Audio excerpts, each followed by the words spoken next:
ನಮಸ್ಕಾರ ಎಲ್ರಿಗೂ ನಮ್ಮ ಚಾನಲ್ ಅಬ್ಬಿಗಂಡು ಕ್ರಿಯೇಷನ್ಸ್ಗೆ ಆತ್ಮೀಯ ಸ್ವಾಗತ. ಆ್ಯಸ್ ಯೂಶ್ವಲ್ ನಿಮ್ಮ ನಿರಂತರ ಸಪೋರ್ಟ್ಗೆ ಧನ್ಯವಾದಗಳನ್ನು ತಿಳಿಸ್ತಾ ಬಿಗಿನಿಂಗಲ್ಲೇ ಇವತ್ತು ಮೆನ್ಷನ್ ಮಾಡೋಕ್ಕೆ ಇಷ್ಟಪಡ್ತೀನಿ. ಒಂದು ಅದ್ಭುತ ಪೋಸ್ಟ್ ಆಫೀಸ್ ಫ್ರಾಂಚೈಸಿ ಬಗ್ಗೆ ಹೇಳ್ತಾ ಇದ್ದೀನಿ. ನಮಗೆ ಅವಶ್ಯಕತೆ ಇಲ್ಲ ಅಂದರೆ ಎಷ್ಟೋ ಜನ ಸ್ವಾವಲಂಬಿಗಳಿಗೆ ಬದುಕೋದಕ್ಕೆ ಅವರಿಗೊಂದು ಅವಕಾಶ ಬೇಕಾಗುತ್ತೆ ಅಂದ್ಕೋತೀನಿ. ಅವರಿಗೆ ಹೆಲ್ಪ್ ಆಗುತ್ತೆ. ದಯವಿಟ್ಟು ಇದನ್ನು ಆದಷ್ಟು ನಿಮ್ಮ ಎಲ್ಲ ಸೋಷಿಯಲ್ ಮೀಡಿಯಾಗಳಲ್ಲಿ ಶೇರ್ ಮಾಡಿ ಬದುಕನ್ನು ಸ್ವಂತವಾಗಿ ಕಟ್ಕೊಳ್ಳುವವರಿಗೆ ಒಂದು ಹೆಲ್ಪ್ ಆಗುತ್ತೆ ಅಂತ ಹೇಳ್ತಾ, ಒಂದು ಹೊಸ ಬಿಸ್ನೆಸ್ಸನ್ನು ಸ್ಟಾರ್ಟ್ ಮಾಡಬೇಕಂತ ನೀವು ಅಂದ್ಕೊಂಡಿದ್ದಿದ್ರೆ, ಅಥವಾ ತುಂಬ ಜನ ನಿರುದ್ಯೋಗಿಗಳಿದ್ದರೆ, ಅಥವಾ ಮನೆಯಲ್ಲೇ ಇದ್ದು ಏನಾದರೂ ಒಂದು ಬಿಸ್ನೆಸ್ ಮಾಡಬೇಕು ಅಂತ ಪ್ಲ್ಯಾನ್ ಇದ್ದರೆ, ಅಥವಾ ಬೇರೆ ಕೆಲಸದ ನಡುವೆ ನಾನೇನಾದರೂ ಮಾಡಬೇಕು, ಸುಮ್ಮನೆ ಕೂತ್ಕೋಬಾರ್ದು, ಒಂದು ಪಾರ್ಟ್ ಟೈಮ್ ಏನಾದರೂ ಸ್ಟಾರ್ಟ್ ಮಾಡ್ತೀನಿ ಅಂತ ಒಂದು ಕಾನ್ಸೆಪ್ಟ್ ಇದ್ದರೆ ಒಂದು ಬಂಪರ್ ಅವಕಾಶ. ಕೇಂದ್ರ ಸರ್ಕಾರದ ಪೋಸ್ಟ್ ಆಫೀಸ್ ಸರ್ವಿಸಿನ ಒಂದು ಅಡಿಯಲ್ಲಿ ಒಂದು ಅದ್ಭುತವಾದಂಥ ಪೋಸ್ಟ್ ಆಫೀಸ್ ಫ್ರಾಂಚೈಸಿ ಮಾಡಿ 50,000 ಪ್ರತಿ ತಿಂಗಳು 50,000 ಸಂಪಾದನೆ ಮಾಡೋದು ಒಂದು ಅದ್ಭುತ ಅವಕಾಶ ಇರುವಂಥದ್ದು. ಹಾಗಾಗಿ ಈ ಒಂದು ಆಡಿಯೋವನ್ನು ಎಲ್ಲೂ ಕೂಡ ಸ್ಕಿಪ್ ಮಾಡದೆ ಕಂಪ್ಲೀಟ್ ನೀವು ಕೊನೆಯವರೆಗೂ ಕೇಳಿಸ್ಕೊಂಡ್ರೆ ಗೊತ್ತಾಗುತ್ತೆ. ಯಾಕೆಂದರೆ ಕೊನೆಯಲ್ಲೇ ಇರುವಂಥದ್ದು ಮೇಯ್ನ್ ಇಂಪಾರ್ಟೆಂಟ್ ಪಾಯಿಂಟ್ಗಳು ಕೊನೆಯಲ್ಲಿ ಸಿಗುತ್ತೆ ನಿಮಗೆ, ಬಂಡವಾಳಗಳು ಬರುತ್ತೆ ಪ್ರತಿಯೊಂದು ವಿಷಯಗಳ ಬಗ್ಗೆ. ಹಾಗಾಗಿ ಕಂಪ್ಲೀಟಾಗಿ ಸ್ಕಿಪ್ ಮಾಡದೆ ಕೇಳಿಸ್ಕೊಳ್ಳಿ ಅಂತ ಹೇಳ್ತಾ, ನಮ್ಮ ಚಾನಲ್ ನೀವು ಸಬ್ಸ್ಕ್ರೈಬ್ ಮಾಡದೆ ಹಾಗೆ ಕೇಳಿಸ್ಕೊಳ್ತಾ ಇದ್ದರೆ ದಯವಿಟ್ಟು ಸಬ್ಸ್ಕ್ರೈಬ್ ಮಾಡಿ, ಬೆಲ್ ಐಕಾನ್ ಪ್ರೆಸ್ ಮಾಡಿ. ಡೈರೆಕ್ಟಾಗಿ ಎಲ್ಲ ಆಡಿಯೋಗಳು ನಿಮಗೆ ನೇರವಾಗಿ ಬರೋದರಿಂದಾಗಿ ಸಬ್ಸ್ಕ್ರೈಬ್ ಮಾಡ್ಕೊಳ್ಳಿ ಅಂತ ಹೇಳಕ್ಕೆ ಇಷ್ಟಪಡ್ತೀನಿ. ಭಾರತೀಯ ಅಂಚೆ ಇಲಾಖೆಯ ಫ್ರಾಂಚೈಸಿ ಯೋಜನೆಯ ಮೂಲಕ ಕಡಿಮೆ ಹೂಡಿಕೆಯೊಂದಿಗೆ ನಿಮ್ಮದೇ ಆದ ವ್ಯವಹಾರವನ್ನು ಆರಂಭಿಸಬಹುದು. ಇದರ ಬಗ್ಗೆ ಸಂಪೂರ್ಣ ಮಾಹಿತಿಯನ್ನು ಕೊಡ್ತೇನೆ. ಅಂಚೆ ಇಲಾಖೆ ಸೇವೆಗಳನ್ನು ಸಾಮಾನ್ಯ ಜನರಿಗೆ ಸುಲಭವಾಗಿ ತಲುಪಿಸುವ ಗುರಿಯೊಂದಿಗೆ ಕೇಂದ್ರ ಸರ್ಕಾರವು ಈ ಯೋಜನೆಯನ್ನು ಸ್ಟಾರ್ಟ್ ಮಾಡಿರುವಂಥದ್ದು. ಈ ಬಿಸ್ನೆಸ್ನಿಂದ ಲಾಸ್ ಅಂತೂ ಖಂಡಿತ ಇಲ್ಲ, ಲಾಭ ತುಂಬಾ ಇದೆ. ಅತಿ ಕಡಿಮೆ ಬಂಡವಾಳ, ಇದನ್ನೇ ಮಾನದಂಡವಾಗಿಟ್ಟುಕೊಂಡು ಒಂದು ಒಳ್ಳೆ ಬಿಸ್ನೆಸ್ಸನ್ನು ಸ್ಟಾರ್ಟ್ ಮಾಡಬಹುದು. ಬಂಡವಾಳ ಹಾಕಿದರೂ ಕೂಡ ಲಾಭ ಬರಲ್ಲ ಅನ್ನುವಂಥ ಗ್ಯಾರಂಟಿ ಇರುವಂಥ ಈ ಸಮಯದಲ್ಲಿ ಕಡಿಮೆ ಬಂಡವಾಳ ಹಾಕಿ ಅಧಿಕ ಲಾಭವನ್ನು ಪಡ್ಕೊಳ್ಳುವಂಥದ್ದು, ಅದರಲ್ಲೂ ರಿಸ್ಕ್ ಕೂಡ ಇಲ್ಲದೆ ಬಿಸ್ನೆಸ್ ಮಾಡುವವರಿಗೆ ಒಂದು ಅದ್ಭುತ ಪೋಸ್ಟ್ ಆಫೀಸ್ ಫ್ರಾಂಚೈಸಿ. ಸೊ ಇದು ಹೇಗೆ ರನ್ ಆಗುತ್ತೆ, ಯಾವ ಥರ ಎಲ್ಲ ಆಪ್ಷನ್ ಇದೆ, ಇದರಲ್ಲಿ ಎಷ್ಟು ವಿಧಗಳಿದೆ, ಯಾವ ರೀತಿ ಒನ್ ಬೈ ಒನ್ ನಾನು ಹೇಳ್ತಾ ಹೋಗ್ತೀನಿ, ಕಂಪ್ಲೀಟಾಗಿ ಕೇಳಿಸ್ಕೊಳ್ಳಿ. ಮೇಯ್ನಾಗಿ ಒಂದು 2 ರೀತಿಯಿಂದ ಆಪ್ಷನ್ ಬರುತ್ತೆ ಇದರಲ್ಲಿ ಪೋಸ್ಟ್ ಆಫೀಸ್ ಫ್ರಾಂಚೈಸಿ ಅಂತ ಬಂದಾಗ. ಒಂದು ಫ್ರಾಂಚೈಸಿ ಔಟ್ಲೆಟನ್ನು ಇಟ್ಕೊಳ್ಳುವಂಥದ್ದು.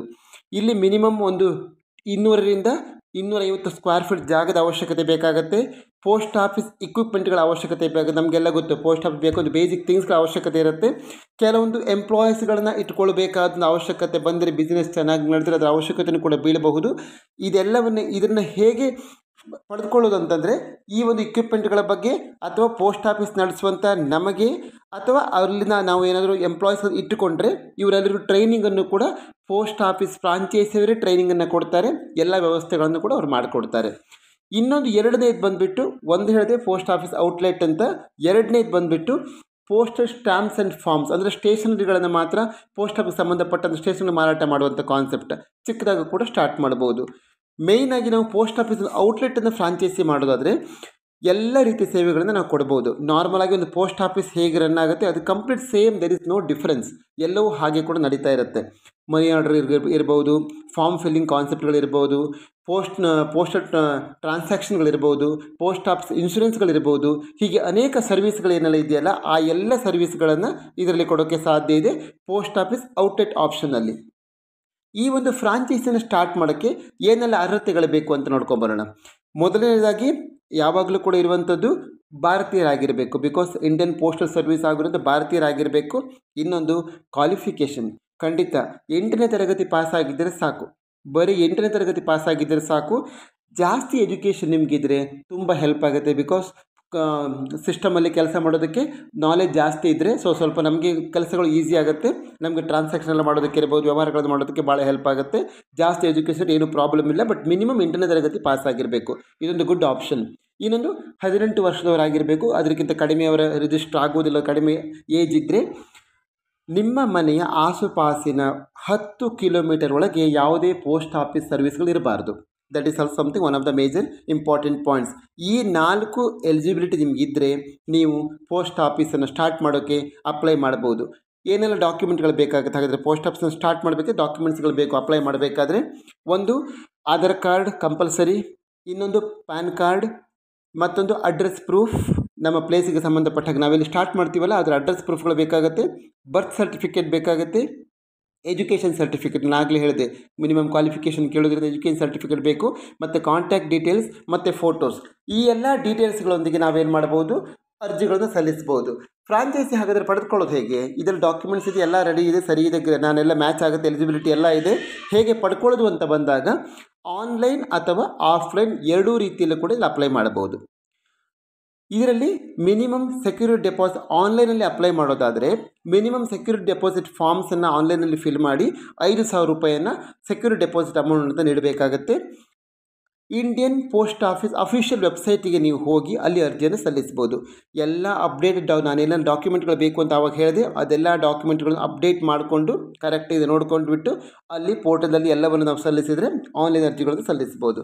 ಇಲ್ಲ ಆನ್ಲೈನ್ ಆಗಲ್ಲ, ಆಫ್ಲೈನಲ್ಲಿ ನಾನು ಅರ್ಜಿಯನ್ನು ಸಲ್ಲಿಸ್ತೀನಿ ಅಂತಂದರೆ ಅದನ್ನು ಕೂಡ ಮಾಡ್ಬೋದು.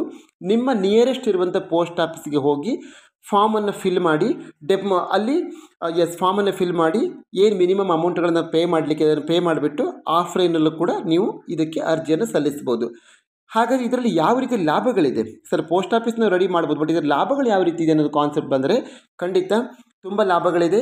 ಪೋಸ್ಟ್ ಆಫೀಸ್ಗೆ ಸಂಬಂಧಪಟ್ಟ ಹಾಗೆ ಕಮಿಷನ್ಗಳು ಸಿಗುತ್ತೆ, ಎಲ್ಲ ರೀತಿಯ ಸರ್ವಿಸ್ಗಳು ಕೂಡ ಕಮಿಷನ್ ಸಿಗುತ್ತೆ. ಫಾರ್ ಎಕ್ಸಾಂಪಲ್ ಕೆಲವೊಂದನ್ನು ಹೇಳೋದಾದರೆ, ಒಂದು ಸ್ಪೀಡ್ ಪೋಸ್ಟ್ ಮಾಡಿದರೆ 5 ರೂಪಾಯಿ ಕಮಿಷನ್ ಸಿಗುತ್ತೆ ಒಂದು ಸ್ಪೀಡ್ ಪೋಸ್ಟಿಗೆ.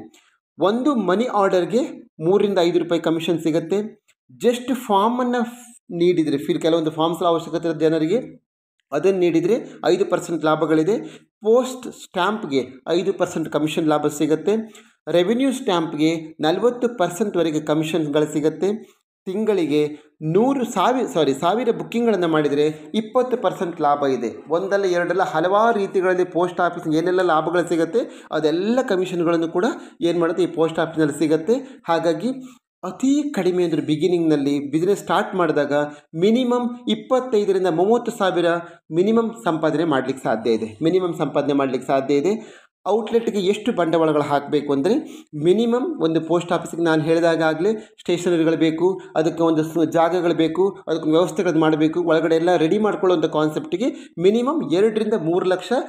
ಇದು ಡಿಪೆಂಡ್ಸ್ ನಾವು ಯಾವ ರೀತಿಯಲ್ಲಿ ರೆಡಿ ಮಾಡ್ಕೊಳ್ತೀವಿ, ನಮ್ಗೆ ಯಾವ ರೀತಿ ಅವಶ್ಯಕತೆ ಇದೆ ನಮ್ಮ ನೀಡಿನ ಪ್ರಕಾರ. ಇದು ಸರ್ಕಾರ ಏನಾದರೂ ಪೋಸ್ಟ್ ಆಫೀಸ್ ಹೇಳೋದಿಲ್ಲ, ನಮ್ಮ ನೀಡ್ ಅವಶ್ಯಕತೆಗೆ ಅನುಗುಣವಾಗಿ 2ರಿಂದ ಮಿನಿಮಮ್ 3 ಲಕ್ಷ ಬಂಡವಾಳಗಳು ಬೇಕಾಗ್ಬೋದು ಅಂದ್ಕೋತೀನಿ.